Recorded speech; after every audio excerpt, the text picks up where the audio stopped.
नमस्कार दोस्तों, अगले क्लास में हमने हमारे नई पाठ्य पुस्तक यानी कि हमारा जो सेकंड सेमेस्टर है यानी कि द्वितीय सत्र के हिंदी के पाठ्य पुस्तक का विषय प्रवेश नामक जो वीडियो लेक्चर था जिसमें आप लोगों को मैंने कि भाई द्वितीय सत्र यानी कि हमारा हिंदी पाठ्य पुस्तक का भाग 2 जिसमें हमें कौन कौन से चैप्टर का अध्ययन करना है, किस प्रकार पढ़ना है। हमारे द्वितीय भाग में कुल मिलाकर कितने चैप्टर यानी कि प्रकरण दिए गए हैं, इसी प्रकार का हमने पहले क्लास में विषय प्रवेश के रूप में दोस्तों अध्ययन किया। और उसी वक्त मैंने आपको बताया था कि वे अगले क्लास को यानी कि 28 नवंबर शनिवार को हमारा पहला चैप्टर शुरू होने वाला है, जो आज हम शुरू करने जा रहे हैं दोस्तों। जो हमारा पहला चैप्टर है, पहला प्रकरण है, जिसका शीर्षक यानी कि जिसका नाम यहाँ पर मैंने लिखा है पत्र एवं डायरी। तो दोस्तों ये जो हमारा पहला पाठ है, पहला प्रकरण है, जिसमें हमें पत्र के बारे में और डायरी के बारे में अध्ययन करना है। तो दोस्तों आप लोगों को पता है, जब पहले सत्र में मैंने आपके सामने एक वीडियो बनाकर रखा था जिसमें मैंने पत्र लेखन, निबंध लेखन और कहानी लेखन की समझ आपके सामने जो त्रैमासिक परीक्षा के कुछ दिन पहले आपको ये वीडियो दिया गया। तो इस वीडियो में पत्र के बारे में मैंने आपको जानकारी दी थी। जो पत्र क्या है, पत्र के कौन कौन से प्रकार है, या तो पत्र का महत्व क्या है, पत्र किस प्रकार लिखा जाता है, पत्र लिखने में हमें कौन कौन सी तरीके से या तो किस प्रकार हमें पत्र लिखना चाहिए, पत्र के आरंभ में क्या लिखना चाहिए यानी कि संबोधन, विषय वस्तु, पत्र पूर्ण करते वक्त हमें क्या लिखना चाहिए, ये सारी की सारी जानकारी आप लोगों को दोस्तों दिया गया है। तो यहाँ पर तो हमारे पाठ्यक्रम में एक सारा का सारा चैप्टर, सारा का सारा प्रकरण यहाँ पर दिया गया है, जिसमें दोस्तों आपको कई सारे पत्र पढ़ने को मिलेंगे। यानी कि पत्र किस प्रकार लिखा जाता है, पत्र का महत्व क्या है, पत्र की विशेषता क्या है, उसके बारे में पहले हम जानकारी प्राप्त कर चुके। 7वीं कक्षा में भी पत्र के बारे में हम पढ़ चुके।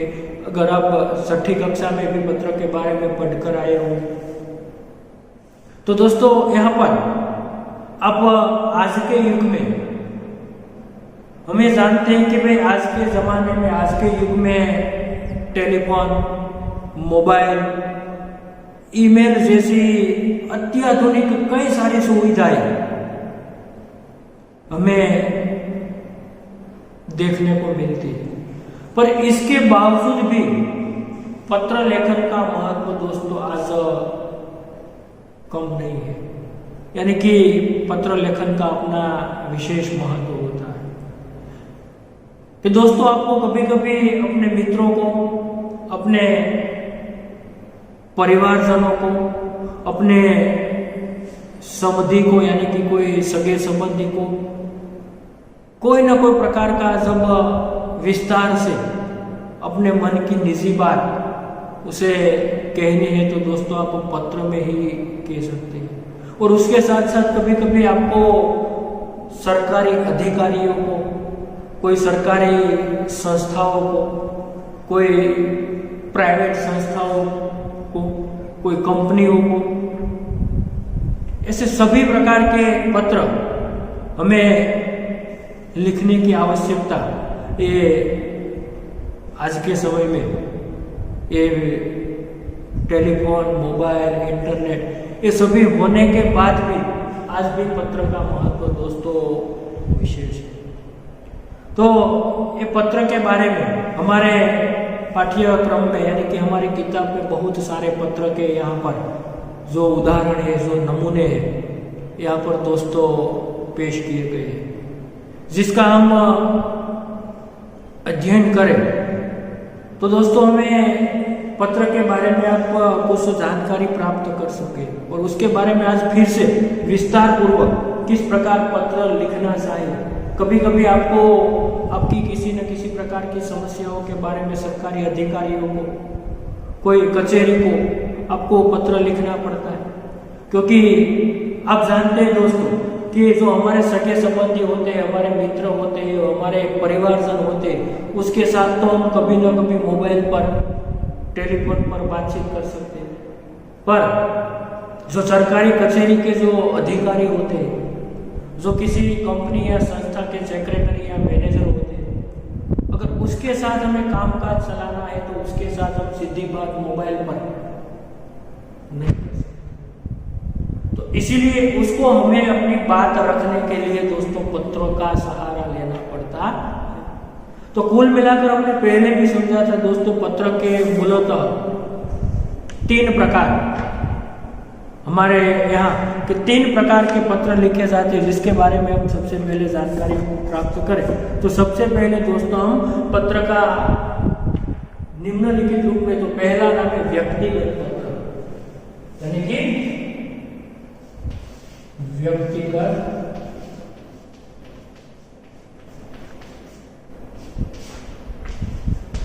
पत्र। तो दोस्तों आपको कि भाई व्यक्तिगत पत्र क्या होता है, व्यक्तिगत पत्र किसे लिखा जाता है, तो हम कह सकते हैं कि भाई इस प्रकार के जो पत्र होते हैं वह हम अपने परिवारजनों को, हम अपने मित्रों को इस प्रकार के पत्र सामान्य तरीके से लिख सकते हैं। तो जिसमें खास तौर पर निमंत्रण पत्र, किसी को हम अपने घर कोई न कोई प्रकार का प्रसंग हो, हमारा जन्मदिन हो, हमारे परिवार में किसी की शादी हो, इसी के बारे में हम निमंत्रण पत्र लिख सकते हैं। उसके साथ साथ हम किसी की सफलता के बारे में, परिवार के किसी सदस्यों की सफलता के लिए शुक्रिया अदा करने के लिए, उसे अभिनंदन देने के लिए हम बधाई पत्र लिखते हैं। साथ साथ कभी न कभी हमारे परिवार के कोई सदस्य, कोई मित्र कभी निष्फल हो जाए या तो असफल हो जाए तो उसे हम आश्वासन पत्र लिखते हैं। और प्रार्थना पत्र, शिकायत पत्र, तो इसी प्रकार के जो पत्र होते हैं वह दोस्तों व्यक्तिगत पत्र की श्रेणी में लिया जाता है। तो हम यहाँ पर लिखते हैं कि भाई व्यक्तिगत पत्र, तो कौन कौन से पत्र जो है वो व्यक्तिगत पत्र है, तो इसमें हम कहते हैं निमंत्रण पत्र, बधाई पत्र,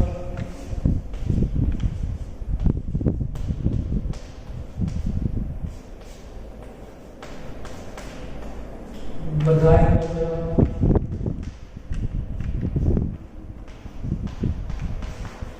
आश्वासन पत्र,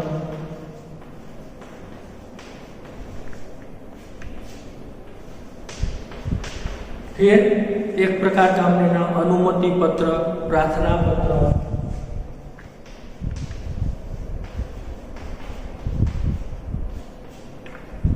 प्रार्थना। तो व्यक्तिगत पत्र के रूप में हम किस प्रकार के निमंत्रण पत्र, बधाई पत्र, आश्वासन पत्र, अनुमति पत्र, प्रार्थना पत्र, अगर हम स्कूल में पढ़ाई करते हैं और हम हमारे स्कूल में कोई 1 दिन का या तो 2 दिन का जो प्रवास का है तो पर्यटन का आयोजन होता है, तो हमें अपने पिताजी के पास या तो सदस्य किसी बुजुर्ग वडील के पास से हम प्रार्थना में जाने की, पर्यटन में या तो प्रवास में जाने के लिए अनुमति मांगने के लिए पत्र लिखा जाता है। या तो हमारे जो वर्ग शिक्षक है, क्लास टीचर है, तो कक्षा शिक्षक है, उनके पास भी हम स्कूल में छुट्टी पाने के लिए भी अनुमति पत्र लिखते हैं। तो इसी प्रकार के जो पत्र है उसे हम दोस्तों व्यक्तिगत पत्र की श्रेणी में रख सकते हैं। और दूसरी बात है कार्यालय पत्र, कि भाई ये दूसरा पत्र है कार्यालय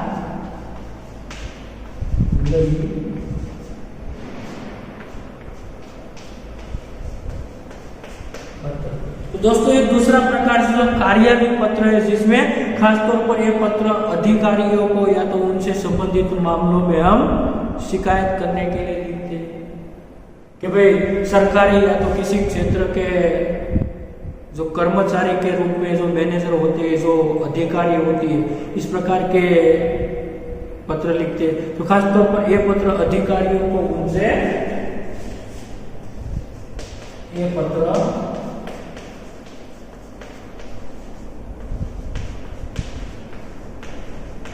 अधिकारियों को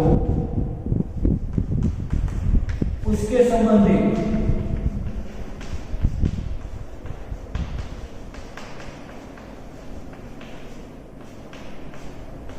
मामलों में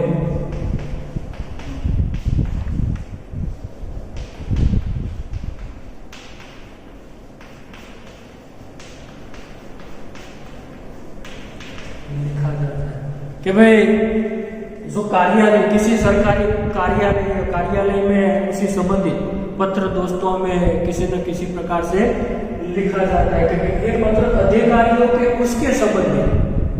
तो हम उसके उदाहरण के लिए कि अगर हमारे घर में हमें बिजली का कनेक्शन दोस्तों लेना है, तो बिजली के कनेक्शन लेने के लिए जो हमारे पीजीवीसीएल या तो जीएबी के जो हमारी नजदीक की शाखा के जो मैनेजर है, जो वहाँ के अधिकारी है, उसे हम पत्र लिखकर ये हमारी बिजली का कनेक्शन लेने के लिए, तो हमारे घर पर नए मीटर लेने के लिए हम लिख सकते। तो यानी कि ये अधिकारी उसके संबंधित।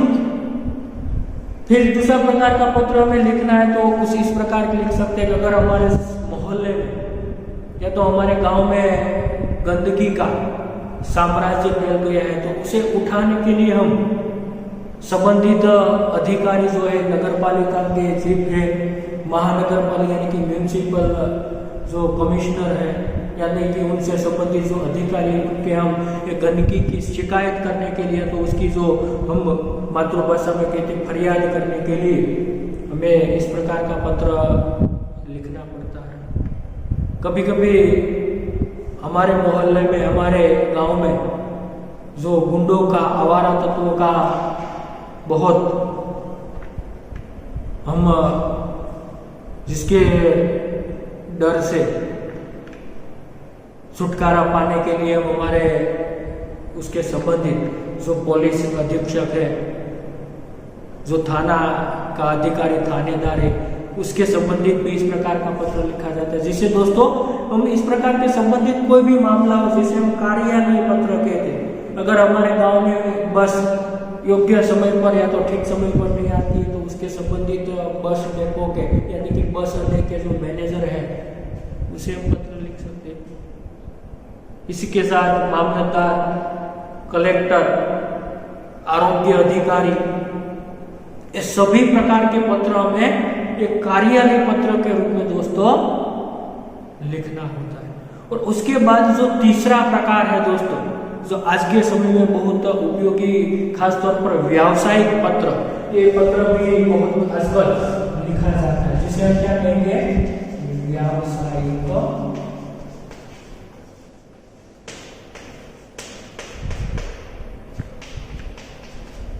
ये व्यावसायिक पत्र यानी कि हमें ये पत्र किसी व्यापारी को, साथ साथ उससे संबंधित बहुत सारे जो मामले होते हैं उसके बारे में पत्र लिखा जाता है। कोई व्यापारी के पास वस्तु मंगवाने के लिए, या तो हमें किसी कंपनी से या तो कोई फैक्ट्री से जो कोई चीज़ या तो वस्तु मंगवाई है, उसकी जो हमें शिकायत करनी है, तो ये भी व्यावसायिक पत्र के तौर पर उसी कंपनी के मैनेजर या तो उसी व्यापारी को हम लिख सकते हैं, जिसे हम कहेंगे व्यावसायिक पत्र। तो दोस्तों ये पत्र है किसी व्यापारी से उससे संबंधित, किसी व्यापारी से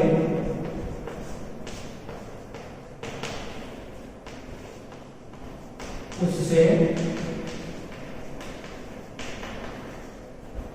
संबंधित वस्तु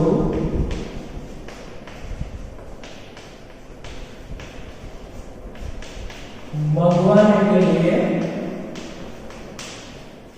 लिखा जाता है।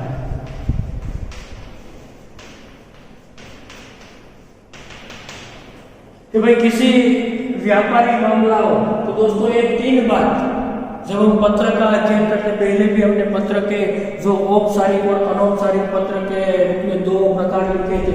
तो यहाँ पर हमने औपचारिक पत्र के रूप में कार्यालय और व्यवसायिक पत्र को रखा था और अनौपचारिक पत्र के रूप में हमने व्यक्तिगत पत्र का विश्लेषण किया था। तो कुल मिलाकर दोस्तों ये 3 प्रकार के जो पत्र है, व्यक्तिगत पत्र किसे लिखा जाता है, क्यों लिखा जाता है, कार्यालय पत्र किसे लिखा जाता है, क्यों लिखा जाता है, और व्यावसायिक पत्र जो किसी व्यापारी से किसी चीज वस्तु मंगवाने संबंधी या तो किसी कंपनी के विक्रेता के पास, या तो दोस्तों हम इस प्रकार उसके उदाहरण ले, अगर हमें किसी जो पुस्तक भंडार से यानी कि पब्लिकेशन से हमें कोई पुस्तक मंगवाना है तो पुस्तक विक्रेता है उसको भी हम हमारी पसंद के पुस्तक ये पब्लिकेशन को हम पत्र लिखकर पुस्तक मंगवा सकते हैं। तो ये दोस्तों एक व्यावसायिक रूप के पत्र है। इसी प्रकार के पत्र में 8वीं 9वीं कक्षा में तो आगे कभी न कभी ये जीवन में हमारे ये पत्र की आवश्यकता पड़ेगी। इसलिए आपको ये 3 बात पत्र के स्वरूप में आपको याद रखना चाहिए। तो दोस्तों अब ये बात हुई कि पत्र के 3 प्रकार है। मूलतः ये 3 प्रकार से पत्र हमें किसी न किसी प्रकार से जीवन में उसकी लिखने की आवश्यकता हमें पड़ती है।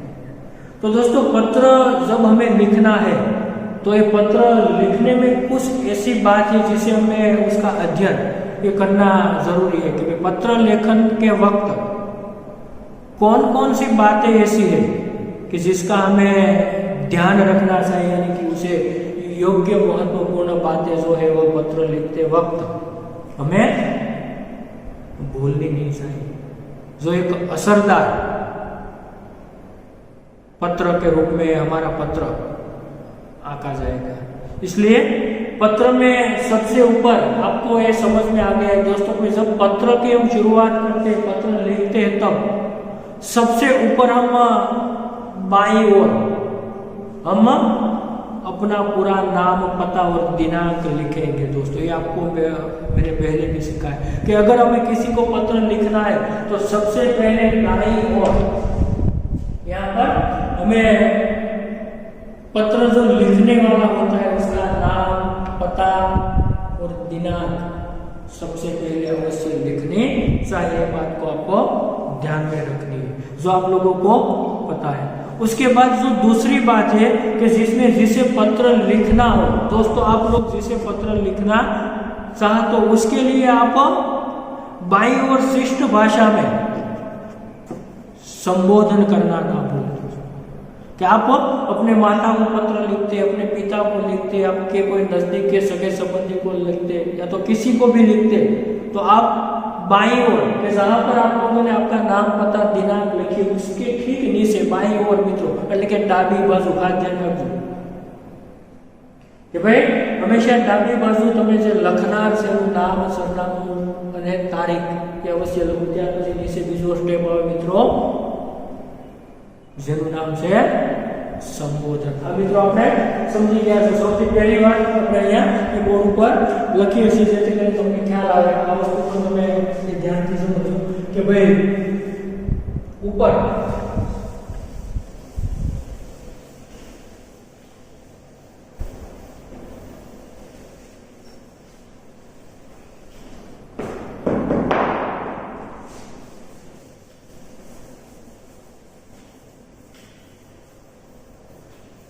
तो पत्र लिखते वक्त तो ध्यान में रखने योग्य बात है। तो हम एक पॉइंट बताएं, पत्र लिखते वक्त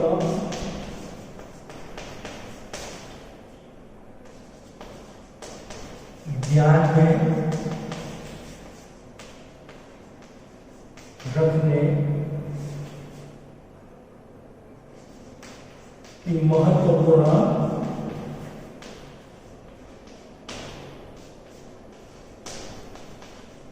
पत्र लिखते वक्त कौन कौन सी बातें महत्वपूर्ण जो है हमें ध्यान में रखते हैं। सबसे पहली बात मैंने आपको दोस्तों बताया कि भाई पत्र में सबसे ऊपर, पहला सबसे ऊपर बाईं ओर अपना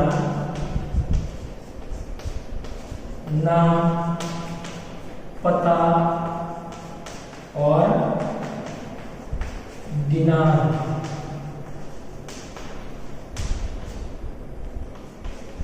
लिखना चाहिए। तो सबसे पहले पत्र लिखते वक्त पहली बात है सबसे ऊपर यानी कि बाईं ओर सबसे पहले, सबसे बाईं ओर अपना नाम, पता सबसे दोस्तों ये पहले लिखेंगे यहाँ पर, सॉरी कि भाई सबसे पहले, ये पहली बात है। दूसरी बात है दोस्तों, अपने नाम, पता, सरनामा जो कुछ है, एड्रेस है, वह सब आपने लिख दिया। और जिसे अब पत्र लिखता है, दूसरी बात है कि जिसे आपको पत्र लिखना है उसके लिए बाईं ओर शिष्ट भाषा में संबोधन। दूसरा बात क्या है कि जिसे पत्र लिखते हैं उसके बारे में हम दूसरा क्या करेंगे, संबोधन, जो शिष्ट भाषा में हमें लिखना चाहिए। उसके बाद तीसरी बात है जो जिस पत्र जिसे जो लिखते हैं, जिसमें पत्र का विषय वस्तु क्या है, उसका क्लेवर क्या है, उसके बारे में प्रस्तुत करें। तीसरी बात जो संबोधन के बाद हम यहाँ पर क्या लिखेंगे, विषय वस्तु।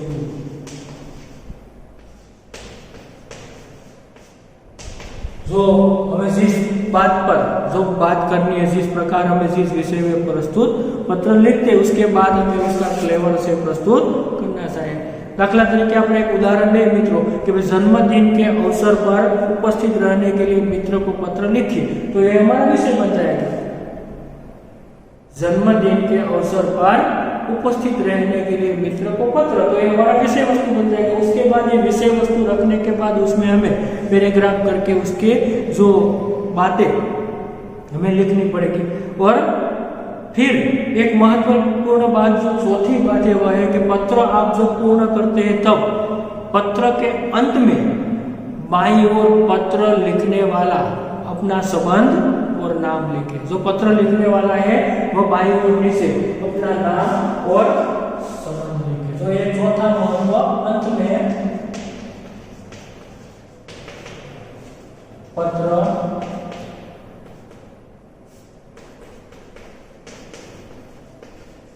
लिखने वाला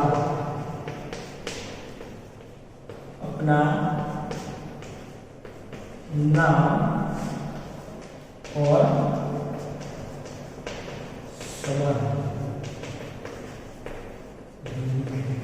दोस्तों ये चार महत्वपूर्ण बातें हैं कि भाई पत्र लिखते वक्त विषय वस्तु पूर्ण हो जाने के बाद अंत में पत्र लिखने वाला जो भी हो वह उसका नाम और संबंध।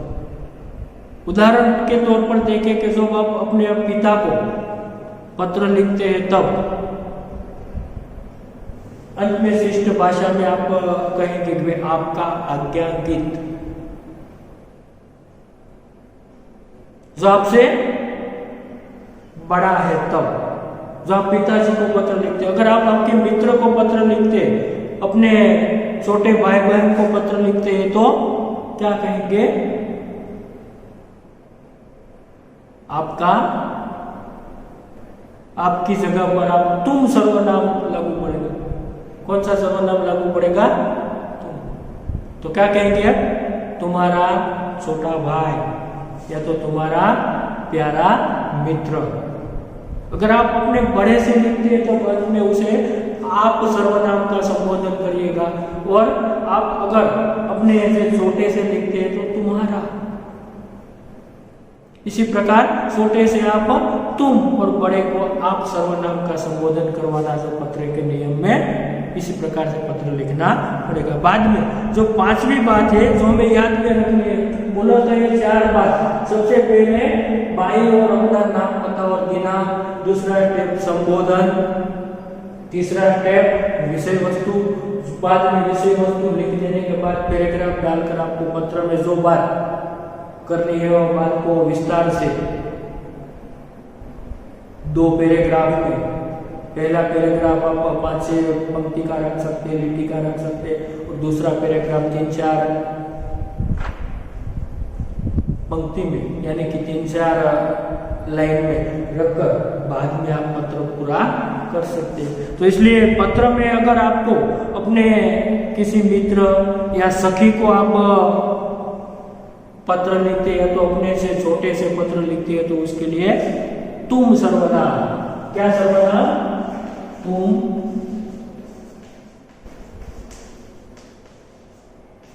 सर्वनाम का प्रयोग। और ये कब करना है? जब अपने मित्र या सखी, अगर आप अपने मित्र या सखी से पत्र लिखते तो यहाँ पर तुम सर्वनाम का हमें प्रयोग करना है, तथा आप अपने बड़े से,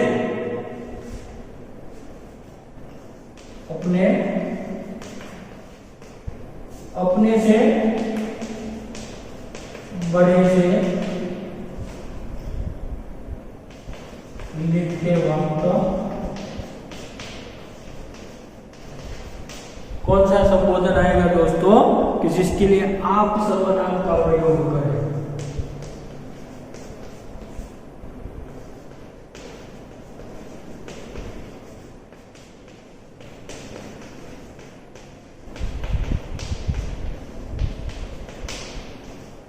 अगर ये बात दोस्तों आपको जब तुम सर्वनाम का प्रयोग कब किया जाएगा? आप अपने मित्र को, सखी को या तो अपने छोटे भाई बहन को लिखते हैं तो उसके लिए आप तुम सर्वनाम का प्रयोग करेंगे, और आपसे बड़े को माता पिता, बुआ, मामा, मामी, इन सभी जो परिवारजन है उसको आप जब प्रत्यय लिखते हैं तब उसके लिए हम आप सर्वनाम का प्रयोग कर सकते हैं। अगर पिताजी को करते हैं तो हम कहते हैं आपका आज्ञाकारी। अगर छोटे को संबोधन करता है तो तुम्हारा, तुम, इसी प्रकार से आप सर्वनाम का प्रयोग ये शिष्ट भाषा में किया गया। और अंत में एक जो महत्वपूर्ण बाबत यह है कि पत्र अधिक लंबा न होना चाहिए दोस्तों। पत्र વધારે પડતો લાંબો લખવાની જરૂર રહેતી નથી और इतना छोटा भी नहीं होना चाहिए, पर पत्र में जो हमें जरूरी है, जो आवश्यक है, ये सभी बातों को हमें लिख देनी चाहिए। इसलिए पत्र अधिक लंबा भी नहीं होना चाहिए, पर ये बात ध्यान में रखनी चाहिए कि भाई पत्र में आवश्यक जो बातें हैं वह पूरे की पूरी लिख देनी चाहिए। और अंतिम जो स्टेप होता है 7वां, जिसमें हम कहेंगे पत्र की जो भाषा है, यानी कि हमारी लिखने की जो लिखावट है उसकी भाषा सरल, उसका सरल भाषा में उसका प्रयोग होना चाहिए। यानी कि पत्र की जो भाषा है वो कैसी होनी चाहिए? सरल भाषा होनी चाहिए, यानी कि पत्र लिखने में सरल भाषा का प्रयोग करना चाहिए। तो दोस्तों पत्र के बारे में आज हमने जो महत्वपूर्ण बातें थी ये आज हम यहाँ पर आपके सामने रखने का प्रयास किया। आप लोगों को पत्र के बारे में पता चल गया होगा कि भाई सबसे पहली बात हमने बताई कि भाई बाई ओर अपना नाम, पता, दिनांक अवश्य दाई बाई ओर लिखने के डाबी बाजू आपનું નામ, સરનામું, તારીખ લખવું। ત્યાર પછી બીજી બાબત હતી સંબોધન। મિત્રો આપણે શીખી ગયા, બહુ મહત્વપૂર્ણ છે। સંબોધનો જુદા જુદા હોય છે, જેને આપણે લખીએ છીએ એ પ્રમાણે સંબોધનની અંદર પરિવર્તન થાય, ફેરફાર થાય છે. આપણે વિગતવાર આગળ પત્ર ભણશું ત્યારે એની અંદરથી જુદા જુદા સંબોધનો નમૂનાના પત્રો પણ આપણને પાઠ્યપુસ્તકમાં ઘણા બધા આપવામાં આવ્યા છે, એટલે એ પણ આપણને ખ્યાલ. ત્યાર પછી ત્રીજી બાબત વિષય વસ્તુ, કે આ વિષય ઉપર તમે પત્ર લખો છો, શિકાયત પત્ર લખો છો, અનુમતિ પત્ર લખો છો, બધાઈ પત્ર લખો છો, પ્રાર્થના પત્ર લખો છો, એ આખી વિષય વસ્તુની બાબત છે. એ પણ આપણે નમૂના જોઈશું એટલે વિશેષ આપણને ખ્યાલ આવશે. ત્યાર પછી પત્રના અંતની અંદર તમે શિષ્ટ ભાષાની અંદર તમારું નામ અને સંબંધ જણાવવું પડે. જેમ આપણે અગાઉ ઉદાહરણ લીધું, પિતાજી કો પત્ર लिखते तो हम कहेंगे आपका आज्ञाकारी पुत्र XYZ, જે કાંઈ નામ હોય તે આપણે દર્શાવવું પડે. ત્યાર પછી અહીંયા બાબત એ આવી કે ભાઈ अपने मित्र सखी या तो अपने छोटे भाई बहन को पत्र लिखते तो उसके लिए तुम संबोधन यानी कि सॉरी तुम सर्वनाम का प्रयोग करना चाहिए. नामની જરૂર નથી પણ સર્વનામ तुम. અને अपने से बड़े बुजुर्ग जिसे हम पत्र लिखते हैं जिसके लिए आप सर्वनाम का हमें पत्र में प्रयोग करना चाहिए. तो दोस्तों ये सबसे पहले हमारे ये पत्र और डायरी का जो संपूर्ण चैप्टर है बहुत लंबा है, 6-7 प्रकार के ये नमूने के रूप में यहाँ पर पत्र दिए गए. पर सबसे पहले ये पत्र हमारे लिए बिल्कुल सरल है, एक बार हम पढ़कर भी उसे सीख सकते हैं. पर सबसे महत्वपूर्ण बात है जो आप मैंने यहाँ पर बोर्ड में लिखकर आपके सामने व्यक्त करने की प्रयास की, सभी बातों को आपको याद रखनी है, सभी बातों को आपको समझ लेनी चाहिए ताकि आप कभी भी किसी भी प्रकार के पत्र आप सरलता से आप लिख पाएंगे. तो दोस्तों यहाँ पर आज हम जो थोड़ी शुरुआत करें तो पहले हमारी पाठ्य पुस्तक में यानी कि आप लोगों ने जो किताब हिंदी का पाठ्य पुस्तक प्राप्त कर लिया, इसमें सबसे पहले पत्र के बारे में कुछ जानकारी संक्षेप में दी गई है, जो मैंने यहाँ पर आपको बोर्ड पर लिखकर समझाने का प्रयास किया. आप लोगों को समझ में आ गई होगी. तो दोस्तों आप जानते हैं कि दूर बसे अपने संबंधियों, मित्रों, परिवारजनों तथा सभी कभी कभी विभिन्न अधिकारियों को पत्र लिखने की आवश्यकता की जरूरियात रहे से पत्रों के द्वारा हम अपनी बात अत्यंत सुगमता से उन तक पहुंचा सकते हैं. लेकिन पत्रना माध्यमથી આપણી દરેક વાત આપણા મિત્રોને, સગા સંબંધીઓને અથવા પરિવારજનો આપણે સરળતાથી પહોંચાડી શકીએ. મિત્રો સુગમતા એટલે સરળતાથી એને આપણે પહોંચાડી શકીએ. यद्यपि आजकल दूरभाष મિત્રો છતાં પણ આજના સમયની અંદર दूरभाष એટલે કે telephone, email, internet, mobile phone आदि द्वारा भी यह कार्य किया जाता है. आ वस्तु द्वारा पण ये कार्य मित्रों अपने मोटे भागे मोबाइल ऊपर, ईमेल ऊपर, टेलिफोन ऊपर अपना सगा संबंधी मित्रों वर्तुओं साथे આપણે વાતચીત કરતા જ હોઈએ છીએ. પરંતુ ये फिर भी पत्रों का महत्व कम नहीं हुआ. છતાં પણ મિત્રો આજના જમાનામાં પણ પત્રનું મહત્વ એક ઓછું થયું નથી कि भाई हम कह सकते हैं कि पत्र के द्वारा विस्तार से अपनी बात व्यक्त की जाती है. तो सबसे पहली विशेषतापूर्ण बात है कि पत्र के द्वारा हम अपनी बात दोस्तों विस्तार से प्रस्तुत कर सकते हैं.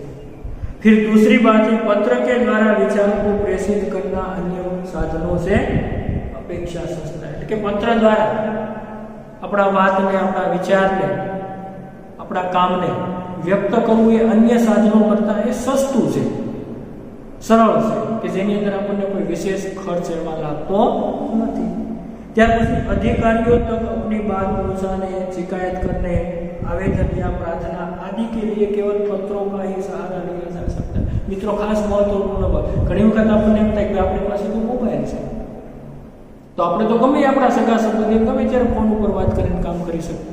પરંતુ મિત્રો એ વાત ઠીક છે, પરંતુ ઘણી વખત આપણે કોઈ અધિકારીઓ તક એટલે કે કોઈ સરકારી કચેરીના કોઈ અધિકારીઓ સુધી આપણી વાતને, આપણી વિચારને પહોંચાડવા માત્ર ને માત્ર એક જ એના માટેનું સાધન અને માધ્યમ છે જે પત્ર લેખન છે. કારણ કે સરકારી અધિકારીઓ છે બધા આપણા કોઈ સગા સંબંધી કે કોઈ હોતા નથી, એમના ટેલિફોન નંબર કે મોબાઈલ નંબર પણ આપણી પાસે ઉપલબ્ધ નથી. અને હોય છતાં પણ સરકારના નિયમ પ્રમાણે, કચેરીના નિયમ પ્રમાણે એમને તમારે લેખિત સ્વરૂપે, અરજી સ્વરૂપે અથવા તો પત્ર સ્વરૂપે જ તમારી સમસ્યાને એની સામે મૂકવી પડે, નિયમથી. એટલે ડાયરેક્ટ તમે ફોન ઉપરથી પણ એ વાત કે સમસ્યા એ તમે રજૂ કરી શકો નહીં. એટલે આ વસ્તુ માટે ખરેખર આપણે એ अधिकारियों तक अपनी बात पहुंचाने के लिए, फरियाद यानी कि शिकायत करने के लिए, आवेदन या प्रार्थना आदि के लिए केवल पत्रों का ही सहारा लेना चाहिए. એટલે કે આવી બધી વાતો માટે આપણે માત્ર ને માત્ર મિત્રો પત્રનો સહારો લેવામાં આવે છે, અન્ય સાધનો કા નહીં. એટલે કે અન્ય સાધનોને આપણે સહારો લઈને કે ઉપયોગ કરીને આપણું કામ થઈ શકતું નથી. તો મિત્રો આ રીતે આપણે પત્ર વિશે ઘણી બધી માહિતી આજના લેક્ચરની અંદર, પણ હવે પછીના નેક્સ્ટ વિડિયો લેક્ચરની અંદર આપણને આપણા પાઠ્યપુસ્તકની અંદર આપવામાં આવેલા જે પત્રો છે એમાં ખાસ કરીને કેટલાક પત્રો છે એનો આપણે અભ્યાસ એ કરીશું અને ત્યારબાદ સ્ટેપ બાય સ્ટેપ ડાયરી વિશે પણ આપણે માહિતી મેળવીશું. આ વિડિયો લેક્ચર પાર્ટ 1 આપણે અહીંયા સુધી રાખીએ છીએ.